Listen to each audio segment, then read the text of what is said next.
मैं इसलिए बात कर रहा हूँ कि हमारा देश 1947 में आज़ाद हुआ और आज 75वीं वर्षगांठ अमृत महोत्सव के रूप में मना रहे हैं। वो पिछड़ा हुआ और हकीकत में जब हम देखने जाते हैं तो पता चलता है कि ग्राम सभा में जो चढ़ा हुआ है ग्रामीणों का समस्या, उस पर कोई काम ही नहीं होता है। ऐसा नहीं है कि हिंदुओं के पास समस्या नहीं है, हिंदुओं का पास भी समस्या, लेकिन उनका समाधान कैसे हो। सभी दर्शकों को जोहार।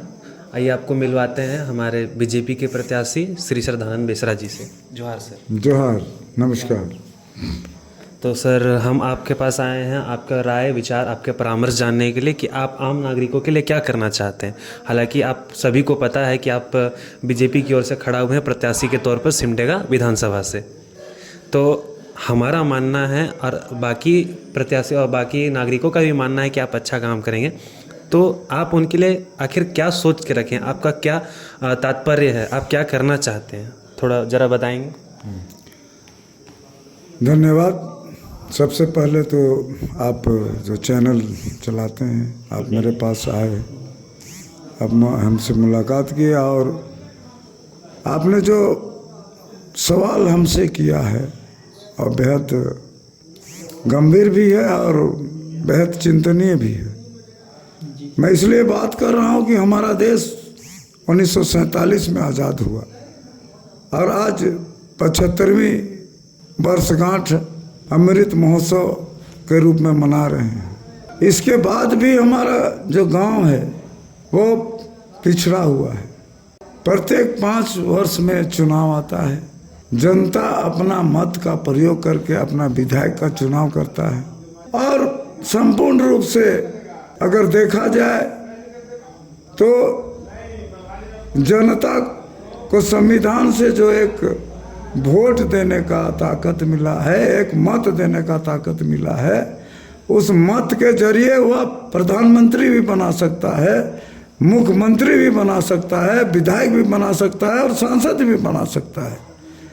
जब बनाने का उसको इतना शक्ति प्राप्त है और संविधान में जनता को सबसे ताकतवर कहा गया है, तो आखिर ऐसा क्या बात है कि वह जनता आज 75 साल के बाद भी अपने जो बुनियादी समस्या है, अपने निजी समस्या है, जनहित की समस्या है, उन्हीं से जूझ रहा है।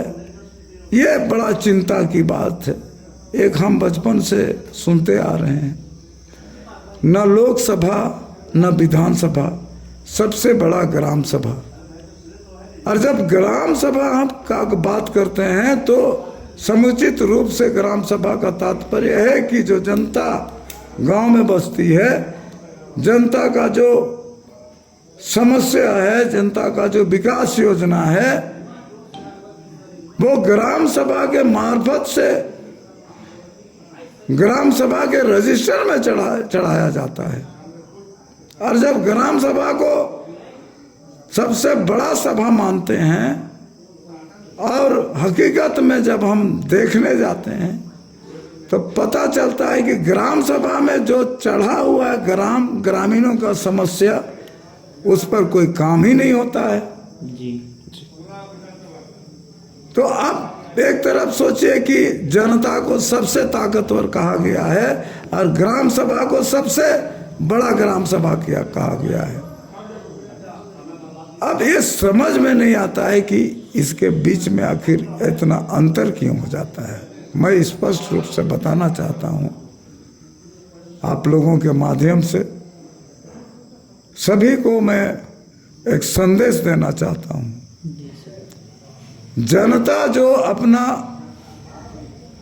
शक्ति को जब प्रयोग करता है बटन के मार्फत से विधायक बनाने के लिए, तो संपूर्ण शक्ति को वो विधायक को समर्पित कर देता है।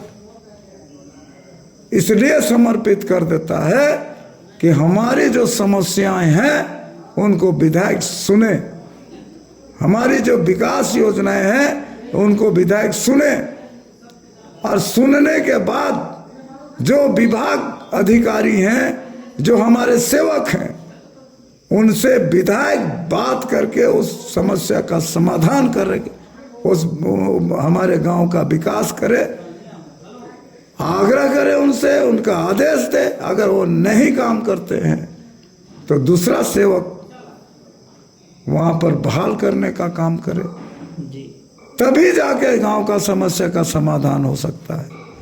और ग्राम सभा जो हम करते हैं, ग्राम सभा सिर्फ रजिस्टर तक ही चढ़ता है। वहां चुने हुए प्रत्याशी, विधायक, सांसद अगर ग्राम सभा में नहीं पहुंचेंगे, ग्राम सभा की बातों को नहीं जानेंगे और ग्राम सभा की जो समस्या है उनको पदाधिकारी और विभागीय पदाधिकारी तक नहीं पहुंचाएंगे, तब तक उसका समाधान नहीं हो सकता है। हम अपनी बातों को स्पष्ट रूप से कहना चाहते हैं कि जो हमारे जनता है और विधायक हैं, उनके बीच में समन्वय तालमेल होना चाहिए, ताकि एक जो जनता की समस्या है उसको विधायक समाधान करे, और दूसरा जनता को भी ये हक बनता है कि जब वोट के मार्फत से अपना ताकत के तौर पर विधायक को चुनता है तो जनता को भी ताकत है कि विधायक को अपने क्षेत्र में बुलाए। और उनको ताकत है संपूर्ण रूप से, क्योंकि लोकतंत्र में सबसे बड़ा ताकत जनता को ही माना जाता है। अगर आप समझे पूरे गांव के लोग अगर चाहेंगे विधायक आएगा तो विधायक को आना ही पड़ेगा। तो मेरा सोच है कि भाई तभी जाके जो गांव से ही जब समस्या का समाधान होगा, गांव से ही जब योजना बनेगा और विधायक उस योजना में सम्मिलित रहेंगे, तो संपूर्ण रूप से वह दिन भी आएगा जब हम सोचते हैं कि गांव का विकास गांव से ही हो। जो हमारी परिकल्पना है उसका सार्थक सिद्ध हो सकता है। अन्यथा वोट आते रहेंगे, हर 5 साल में चुनते रहेंगे, और विधायक और जनता में समन्वय और तालमेल न रहे तो ये कतई संभव नहीं है। हमारा गांव उसी हालत में रहेगा।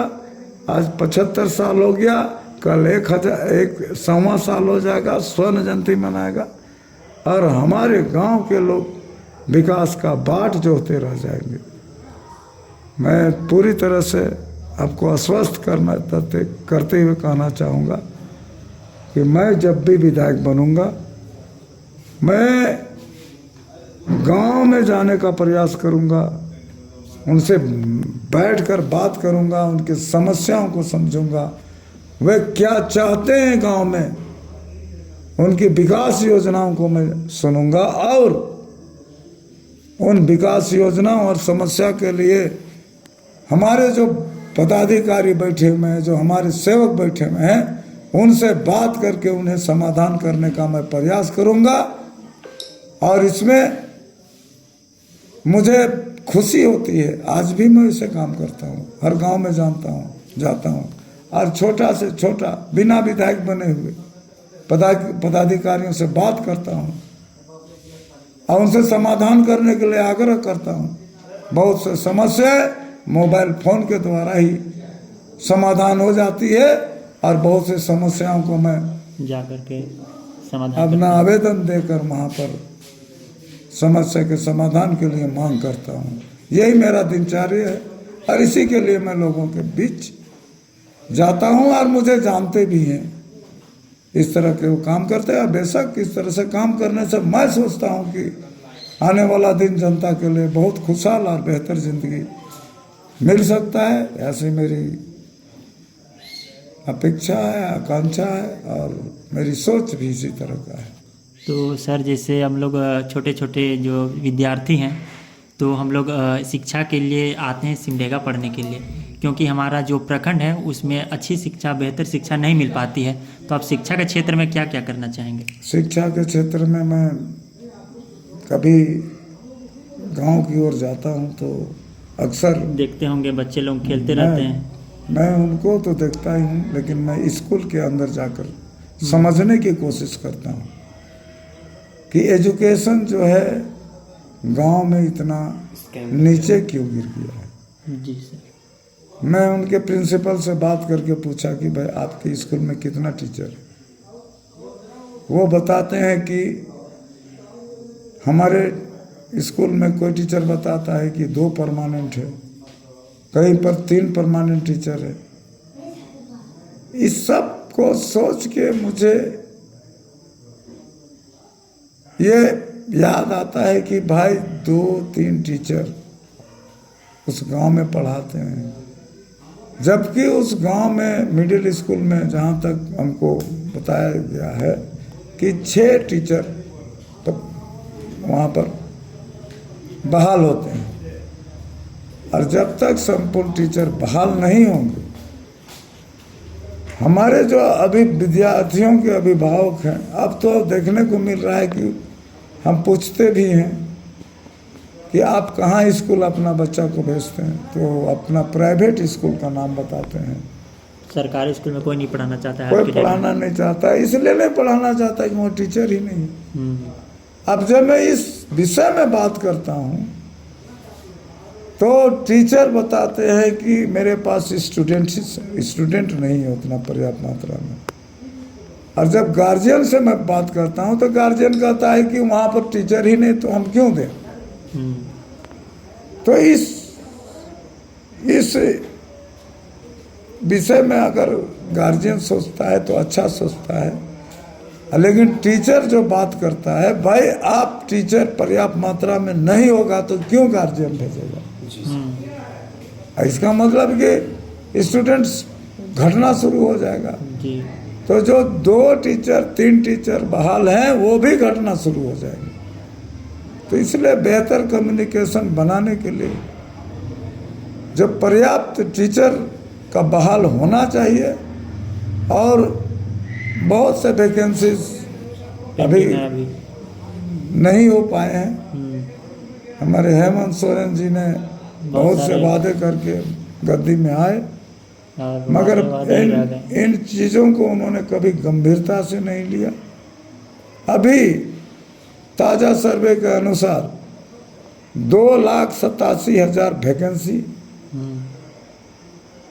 को भरने के लिए भारतीय जनता पार्टी ने एक अपना घोषणा पत्र में बात रखा है कि जब हमारी सरकार आएगी तो 2,87,000 वैकेंसी को भरा जाएगा। और निसंदेह वैकेंसी भरने के बाद, जैसे हर एक क्षेत्र में, चिकित्सा क्षेत्र में जाइए, चिकित्सा क्षेत्र में पर्याप्त स्वास्थ्य कर्मी नहीं है। अनेक ऐसे क्षेत्र में जाइए जहाँ पर आपको बहुत कम कर्मचारी दिखने को मिलेंगे, उसी से चलाया जा रहा है किसी तरह से। कहीं कहीं तो आप वीडियो प्रखंड में भी एक वीडियो दूसरे प्रखंड का भी प्रभार बने हुए हैं।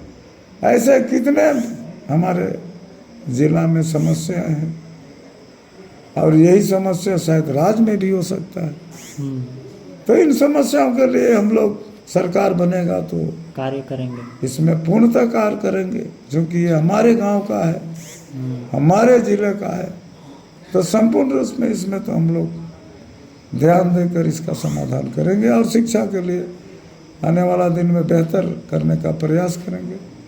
जी सर। और किसान लोग के लिए क्या करेंगे? जैसे किसान लोग जो खेती करता है, कभी पानी अच्छे से सिंचाई नहीं हो पाती है तो धान सूख जाता है वगैरह वगैरह, तो उसके शिक्षा के क्षेत्र में तो हो गया सर। किसान के लिए आप क्या करेंगे, किसानों के लिए? आज हमारे लिए बहुत बड़ी समस्या खड़ी हो गई है कि हमारे किसान सिर्फ एक मौसम जो बरसाती होता है, बरसात के मौसम में धान लगाते हैं, और धान का कटनी उटनी करने के बाद वे दूर के राज्य के गांव में राज्य में जाते हैं काम करने के लिए, और वहाँ से काम करके अपना घर चलाने का काम करते हैं। अरे पूरा साल खेत ऐसे ही रह जाता है। बेशक जिन खेतों में अगर सिंचाई की सुविधा हो जाती है तो मैं समझता हूँ कि वे किसान भी बाहर नहीं जाते और साल भर यहाँ रहते हैं खेती। साल भर कुछ ना कुछ खेती करते रहते। और हमारी बहुत सी सरकार के द्वारा योजनाएं चल रही है सिंचाई के लिए, हमेशा डीप बोरिंग सिस्टम और भी अनेक स्रोतों से सिंचाई के लिए चेक डैम ऐसे कई योजनाएं सरकार के द्वारा बनाई गई हैं। मनरेगा के द्वारा कुआं वगैरह भी बनाई गई है और समुचित रूप से कहा जाए तो कहीं ना कहीं प्रयास हुआ ही है, लेकिन इसका धरातल पर कितना काम दिख रहा है काम, उसको देखने का जरूरत है। जी। और हम गांव में आपसे अभी भी बात करते हुए हम कह रहे हैं कि इसका समाधान सिर्फ गांव के जनता कर सकते हैं। हम उनसे बैठेंगे, भाई दिन ब दिन जो जल का स्तर हमारे जो रोज पेयजल हो चाहे सिंचाई हो उसका स्तर धीरे धीरे गिरते जा रहा है, उसको हम किस तरह से रिचार्ज करवाने के लिए कोशिश करें, ये हम गांव के लोगों से बैठकर हम उस समस्या को समझेंगे और उस समस्या के निदान के लिए गांव से ही हम शुरुआत करेंगे।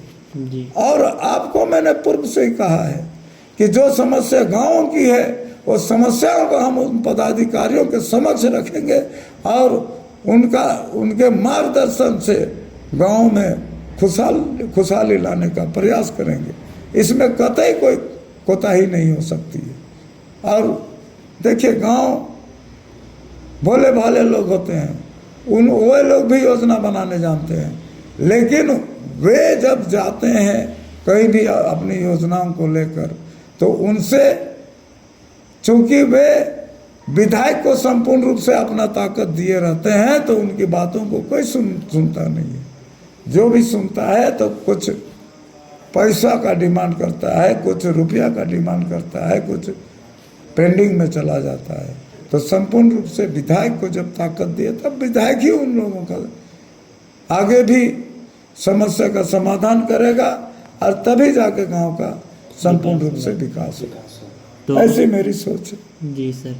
तो सर जैसे आप अगले बार जब कुरडेग आए हुए थे तो आप जब कदम टोली मंदिर, कुरडेग में एक गांव है कदम टोली, तो वहाँ का जो मूर्ति चोरी हुआ था तब आप आए थे देखने के लिए। तो सर आप हिंदुओं को सशक्त बनाने के लिए क्या करना चाहेंगे? आए दिन कुछ भी हो जाता है मंदिर वगैरह में, जैसे मूर्ति चोरी हो गया था कदम टोली मंदिर में, तो आप हिंदुओं को सशक्त बनाने के लिए क्या करना चाहेंगे, क्या करेंगे? हिंदू सशक्त हैं एक तरह से और एक तरह से बहुसंख्यक होते हुए अपना जीवन निर्वाह कर रहे हैं। ऐसा नहीं है कि हिंदुओं के पास समस्या नहीं है, हिंदुओं का पास भी समस्या है, लेकिन उनका समाधान कैसे हो इस पर विचार करने वाला अगर विचार करे तो वह एक कम्युनल हो जाता है, एक धर्मनिरपेक्षता के अंतर्गत उसको जो है वो एक मिनट भैया, तो धर्म आधारित हो जाता है। उसी को अगर दूसरा धर्म को अगर प्राथमिकता दी जाए तो उसे कम्युनल नहीं कहा जाता है। जी सर, जी सही बोल। तो संपूर्ण रूप से अगर देखा जाए तो हमारी जो आस्था है वो आस्था के लिए हम अपना समाज में बैठते हैं। से मिलते हैं बाद में। सर को कुछ ज़रूरी काम आ चुका है तो उनको हॉस्पिटल जाना पड़ा। तो सर आपसे मिलकर बहुत अच्छा लगा। आप अपना चुनाव चिन्ह और संख्या बता दें ताकि प्रत्याशी आपको वोट कर सके। भाई 13 नवंबर को चुनाव करना है और मेरा चुनाव चिन्ह है कमल फूल और ईवीएम में तीसरे स्थान पर है, त्रिनेत्र का प्रतीक है। आप उसी पर बटन दबाकर भारतीय जनता पार्टी के प्रत्याशी श्रद्धानंद बेसरा को विजय बनाने के लिए आपसे हम आग्रह करते हैं। आपके समर्थन के हम आकांक्षी हैं। आप लोगों को बहुत बहुत धन्यवाद। धन्यवाद सर। जोहार झारखंड। टाइम देने के लिए आपको बहुत बहुत धन्यवाद सर।